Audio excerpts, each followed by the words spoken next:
Praise the lord. ఈరోజు దేవుని వాగ్దానంగా కీర్తనల గ్రంథము 37వ కీర్తన 28వ వచనాన్ని చూసుకుందాం. ఆయన తన భక్తులను విడువడు, వారెన్నటికీ కాపాడబడుదురు. దేవునికి స్తోత్రం, మహిమ కలుగును గాక. చాలా శ్రేష్టమైన వాగ్దానాన్ని ఈరోజు చూస్తున్నామండి. ఆయన తన భక్తులను విడువడు.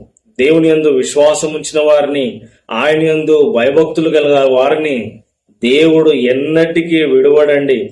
వారెన్నటికీ కాపాడబడుదురు కదండి. దేవుడు వారిని కాపాడతారండి. శ్రమల్లో నుంచి, ఇబ్బందుల్లో నుంచి, కష్టాల్లో నుంచి, మరణకరమైన భయంలో నుంచి కూడా దేవుడు వారిని కాపాడతాడు. మరి ఈ కీర్తన దావీదు భక్తుడు రాసినాడు.